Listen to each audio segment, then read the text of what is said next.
Hello everyone, welcome back. As I'm filming this video, it's late April, early May, and I thought I'd do a quick video on flowering kale. So this is kale from last season. It's just kale that we planted, normal curly kale, and it kind of survived the winter and came back this spring, and now it kind of looks like broccoli rabe. As you can see, it's kind of wild actually.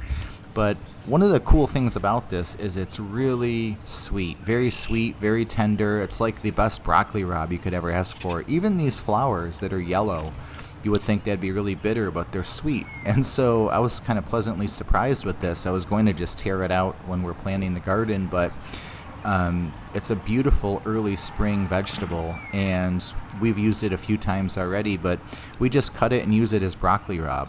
And it could be that some of the broccoli rabe sold in the store is just this, because I can tell you I've tried to grow broccoli rabe many times and had basically zero luck doing it. So this kale that just decided to live through the winter, the leaves are, even the large leaves, are really sweet and tender.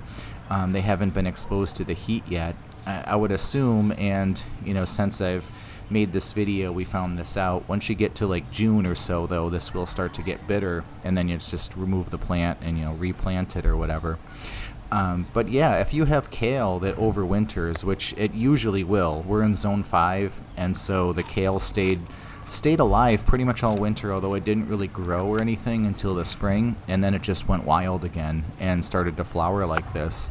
But if you let it do that and then harvest it, you're going to have the best basically broccoli rabe you could ever ask for the spring, and very many servings. I mean, this thing, I've clipped it just grows. You clip it, it grows again. It's pretty amazing. It's fun to come out and just sort of munch on these flowers. As you see, that's the actual flower of the plant there before it opens.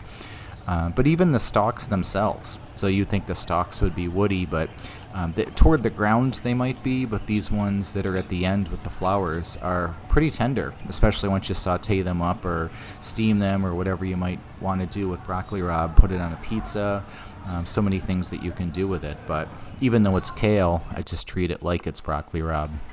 Here it is a couple weeks later. You can see I've been cutting a bunch of it. There's some stems there, but it just keeps growing. And once you get toward the end of May, it still wasn't bitter for us. And so we basically got all of March. It started in March. Most of April and May, we were able to harvest from this plant. And we had many beautiful dinners with this, just left over from last year's garden. So a similar thing happened with the Swiss chard, although you don't eat the flowers or anything. We can talk about that in a different video, but this particular plant is one that if you grow kale, or well, in this case it's the curly kale, not the like the Tuscan kale or anything like that. What's funny about this is it actually doesn't really look like curly kale until it really matures and the leaves start to curl like the kale you see in the store.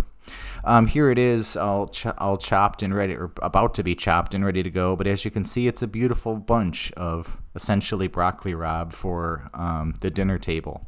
So thank you for watching. Hopefully this gives you an idea. So if you have kale growing now in the summertime, let that go over winter, and you'll have beautiful plants for the spring as well.